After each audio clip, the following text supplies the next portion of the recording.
What's going on, guys? This is your boy XQ420 here. Welcome back. Another episode, Showtime with the Cube. This time, we're doing some trailer reactions. I've got my co-host with me, the powerful Corey Hughes. What's going on, Corey? Oh, not much, man. Looking forward to these trailers. Oh, yeah, these trailers. If it's your first time to the channel, do not hesitate. Hit the subscribe button. If you're following us on podcast platforms, make sure you hit the, if you hadn't followed us yet, make sure you hit the follow button. There's no reason why you shouldn't be, okay? Go ahead and hit that follow button. We appreciate all the support. Corey, today we're going to be looking at the Black Adam trailer. Now, that's coming out this weekend, in 2 days. Well, there's some people that already get the chance to watch it. So that if you're famous, if you're a major creator, you already got the chance to check the film out. I've seen some people already talk about it initially, and they've had some good things to say. And this is only in theaters, right? There's no like digital copies floating around, are there? Yeah. Not that I would ever watch it like, illegally. No, of course not. We are upstanding gentlemen, both of us, okay? We like to make sure we're doing everything by the book, okay? Arranging by the book. All right, no doubt about it. Technically, it is only in theaters right now. It's not at HBO Max. I think they're kind of done with that. I think they're kind of done with they that. realized they lost a shit ton of money, and so they're like, nah, we're not doing this anymore. Yeah. Now, just, depending on they're not even doing what they did before, where you could watch it at your house, like 2, 3, 4 weeks later, and pay for it for like $20. They're not even doing that anymore, I don't think. No. Yeah. So I'm having to wait like a couple months before I can steal them. I mean, watch them legally. Yeah. Watch them legally. Yeah, there you go. So this first one, Black Adam. I just want to give everybody the background, and then we're going to let the trailer run, and then we're going to talk about what we've seen in the trailer. So this is straight from IMDb. Nearly 5,000 years after he was bestowed with the almighty powers of the Egyptian gods and imprisoned just as quickly, Black Adam is freed from his earthly tomb, ready to unleash his unique form of justice on the modern world. All right. Now, when it says unique form, I'm figuring he's going to be killing folks. All right. That's usually what that means. So that would be a welcome sight, because we've had a whole lot right here recently where our heroes don't actually get rid of any villains. They just beat them up and lock them up for them to come back later and kill some of their friends, kill family members, other people, and then they beat them up and lock them up again. So this will be a welcome sight if this is the case. So Corey, without further ado, we are going to let the trailer ensue. All right, so let's get this pulled up. Make sure you can see it, right? Oh yeah, see the screen. All right, and here we go. My son sacrificed his life to save me. These powers are not a gift, but a curse. Born out of rage.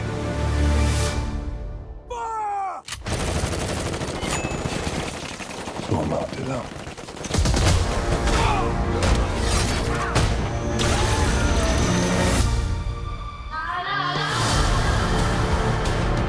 This loose cannon needs to be locked down before innocent people start getting hurt. He's been asleep for 5,000 years. If you find us a cell that can hold him, we'll take care of the rest. Who's on the team?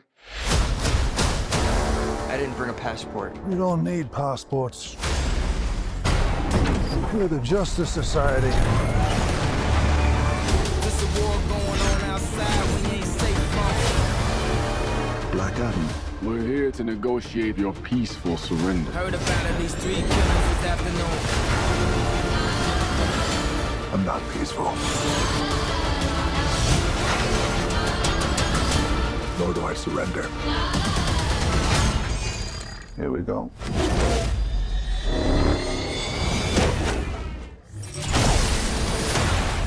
I kneel before no one. You didn't come here to seek justice. You came to exact revenge.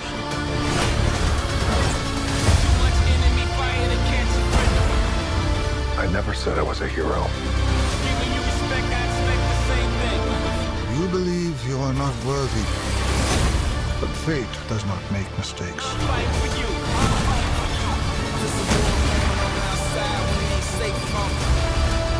You had two paths. You can be the destroyer of this world.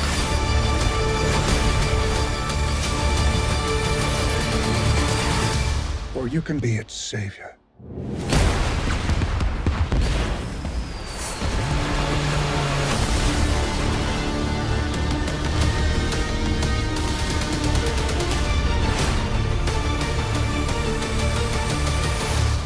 Looking good.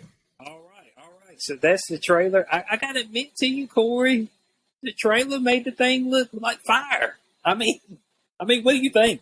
Just initial thoughts from the trailer. It looks like fire, but then again, you could take the dumbest movie of all time, slap The Rock in it, and it's going to look like an awesome freaking movie. The Rock is one of those guys, probably the most charismatic guy in Hollywood history. Every movie he does is like he's got the golden touch. Everyone loves him, and in this one, looks like he plays a darker character.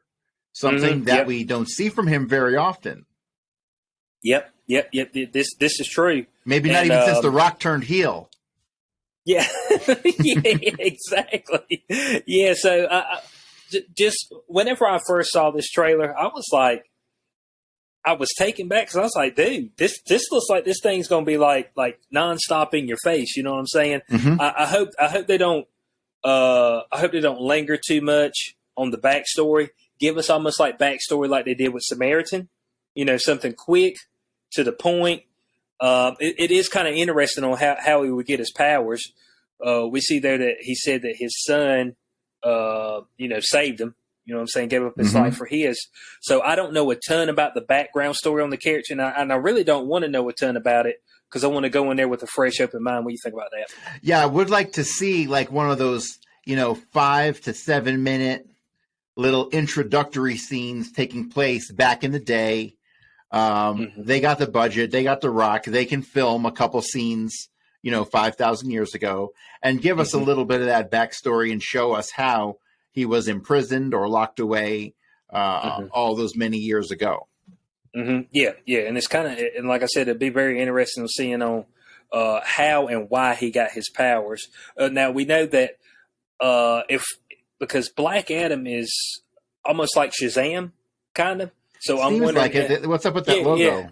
Yeah. Well, I'm wondering if he'll get his powers from, because Shazam got his powers from a wizard. So I'm wondering if it'll be something similar just in Egyptian days. Like I said, I don't know the total background story on Black Adam, and I don't want to go and start looking it up, and then you'd be kind of disappointed because they're going to change things, right? Of course, yeah. So they're going to change things. So yeah, it'd be very interesting on how he gets his powers. We see the Justice Society, all right, and that group I noticed 3 of them. We've got Dr. Fate, which is Pierce Brosnan. We've got Hawkman, which let me see what this gentleman's name is, Aldous Hodge, and then I know Adam is in it, and it's Atom, right? Which is Noah Centineo. So we know that those characters look like they're going to make up the majority of the Justice Society. How do you think they will be introduced? They probably won't have any backstory, which I think is fine. You know what I'm saying? I think it'd be fine here because we want to make sure that we maintain our focus around Black Adam. Yeah, and honestly, if you're gonna bullshit the audience, right? Like you don't want to trip yourself up by saying too much. And I feel like that's how backstory here.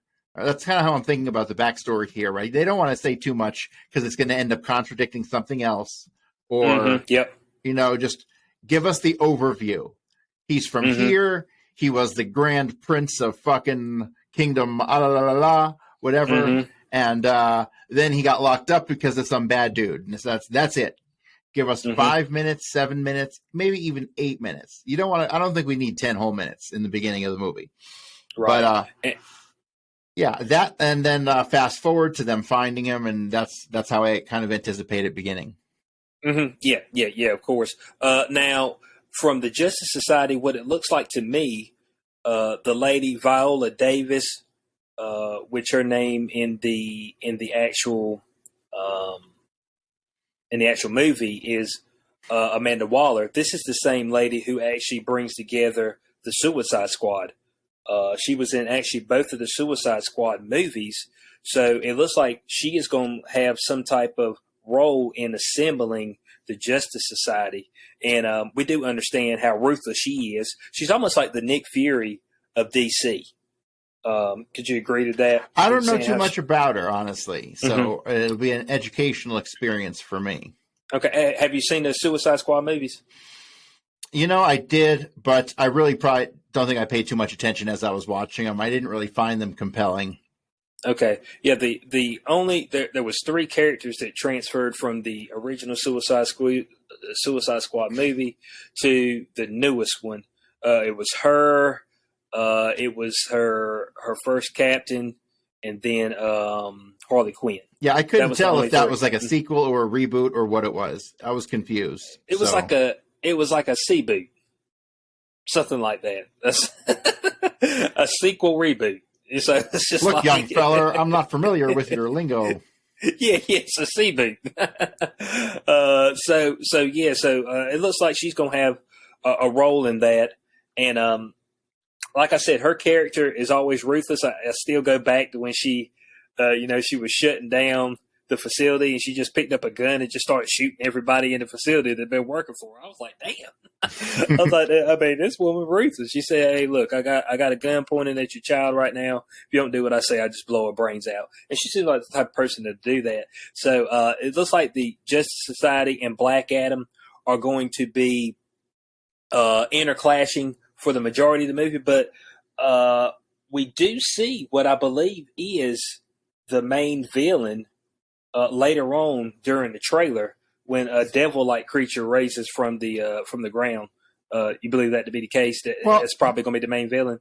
You think that's the main villain, or is that just a creature being controlled by someone else? So potentially, but you see, Hawkman's about to square off with him. You're figuring that Black Adam's going to have to come to the rescue of the Justice Society in some way. That's what I'm thinking. There's going to be some other type of outside force. I'm getting the feeling already that this is going to be not really a standalone film. That this film is going to leave us with new doors connecting to other parts of the DC universe. Mm-hmm. Well, right? From what I'm understanding, and The Rock has said this right here recently, this is technically the first movie in Phase 1 of the DCEU. This is what they're saying. So hold on a second. So this is like Phase 1, Film 1. There's not been a DCU really until now, and now they're going to consciously put their film efforts towards building this DCU. Yep. Okay, yep. Just one request, motherfucker. Can we get rid of Ben Affleck as Batman? Like, please? Pretty fucking please? Like, anybody is better. I thought he said he wasn't going to do it anymore. Thank God. But these people's ego, they don't let them walk away sometimes. Yeah, this is true. They continue to do the wrong thing. Now, from what I've understood, they've already got confirmations that the Flash 2 script has already been written, even though we hadn't seen Flash 1 because of the Ezra Miller stuff. I'm just like, from what I'm assuming, I guess that film was already shot. So they just, I think they're going to have to scrap that one, man. That one along with that Batgirl that got scrapped. Yeah. So it's not DCEU, looking good for DC. That's 2 films, and they should scrap that because I think nobody wants to see that fucking, weirdo, pedo, whatever the fuck he was. Freak. Yeah, they, them, him, her, whatever. You know what I'm saying? Pansexual. And that guy who played the Flash in that TV show for like ever, he's wanting that fucking gig. And I think there was some drama when he didn't get that gig back in when they got Ezra Miller. So he's probably like, what up, motherfuckers? I'm still here. They say, hey, bud, come check me out. Now, throughout that trailer, we see Pierce Brosnan as Dr. Fate. Of course, he looks like he's going to be the leader of the Justice Society. And I think that they're not going to give us a ton of backstory or not really know where these other characters are from, such as Hawkman, Dr. Fate, things of that nature, to leave room if they want to do solo projects in the future. You think that would be the case? That way you don't have contradictory information. You believe that to be the case? Yeah, but here's the thing. After having gone through, I don't know how many, 15, 20 films of Marvel, seeing their universe get built just to fall apart in stupidity, I'm not sure I want to be dragged along for another 10 or 15 movie ride by DC. Well, here's the deal, okay? Because I felt like the initial Marvel iteration kind of was moving me somewhere, and I understand that this is supposed to be multiversal, but like some of their recent projects have just been not good at all. Just like really, really poorly done. Thor: Love and Thunder, it was just kind of a joke movie. Of course, I haven't watched Miss Marvel yet, but She-Hulk was the biggest joke ever perpetrated on man. Okay, it's just like, man, whoever thought that this would be good to add to your universe was crazy. And people were talking to me about, oh, well, it's kind of fun to see how superheroes have to deal with everyday legal problems. I'm like, dude, what? Man, they got bigger fish to fry, man. They got folk trying to kill them all the time. You know what I'm saying? They ain't worried about no legal proceedings. I mean, this stuff's stupid, man. So I'm hoping, and DC they've always had more of a serious tone to the majority of their characters. Yes, like Batman, really dark. Yeah, you kind of can't help but to be dark in Batman. I mean, he does it at night, Mm-hmm. you can't help but to be dark. Superman, the Man of Steel movie, that was in fact gritty. So they've been a little more gritty. I know there was a lot of people who sung praises for Zack Snyder's reiteration of the Justice League. Of course, that thing's like 3.5 hours long, close to 4 hours long, if I'm correct. Yeah. I hadn't watched it because I'm just like, Bo, that's a time slot that I got to carve out for real. You know what I'm saying? I mean, I actually liked it. It wasn't I don't recall it being earth shaking, but for a 4-hour film, it flowed nicely. It was shaped all weird. He didn't go with the widescreen. He went with an almost vertical square screen. Yeah, so it was interesting. It was black and white. It was I thought it was rather well done. And there was no point at which I'm like, damn, I wish this would hurry up. You know what I mean? And so it kept me interested. So yeah. And it's actually one of them things I wouldn't mind watching again in the near future. Right. Okay. All right. Well, that means I probably need to check it out then. Now, this movie's runtime is 2 hours and 4 minutes, so not crazy long. Right there within probably a good realm. So, yeah, I think that this might be a good kickoff if they're planning on doing the reiteration. And what better way to kick off your DCEU than to have The Rock involved in it? I mean, you talking about perfect marketing. I mean, it's just like, that's the move you make. If you're trying to rejuvenate your franchise, who did it? What, Fast and Furious did it. G.I. Joe did it. Now DC's like, Rock, but can you come help us out? I mean, just throw us a bone here, dog. Yeah. I don't know how they have their structure set up. Like Marvel for a while just licensed out their characters for movies, but then they started doing their own. And most of the MCU, I think, is Marvel Studios, or at least a good chunk of it is. I don't know what DC's setup is. Do they have their own DC Studio movie division? Are they farming this out? Yes. Is it technically Warner Brothers? I mean, I'm not sure. I would think Warner Brothers. Do they own DC? That's what I believe. Okay. Because pretty much anything DC has the Warner Brothers tag to it. So that's what I would assume. I don't think they have any type of issues like Marvel has had as far as characters in their universe already being used by somebody else. Gotcha. Yeah, I don't think they have that same issue. I think they've held the rights for that for a while.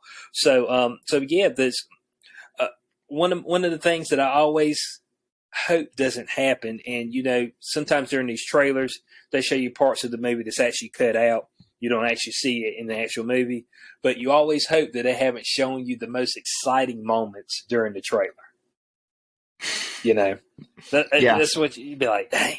You know what I'm saying? So it's just like, it's kind of like the last Fast and Furious movie, Fast 9, where Vin Diesel, and it just got ridiculous. I mean, the man hooks up to a helicopter with a chain, and he whips himself across, a canyon onto the other side, and the car flips 8 times, and he rolls out of it, and not a scratch on him. I'm like, man, this it just got wild. If you're gonna do that, then we need folks with superpowers. All right, I'm convinced that the folks in the Fast and Furious got superpowers. Okay, because I mean, it's just crazy. It's crazy like that. So Black Adam looks like it'll be a solid watch from what I've heard from people so far. They've said it was a solid watch. So I would be going to check it out this weekend, no doubt. And we'll see how it pans out. Any last thoughts on the trailer or anything that you've seen in there?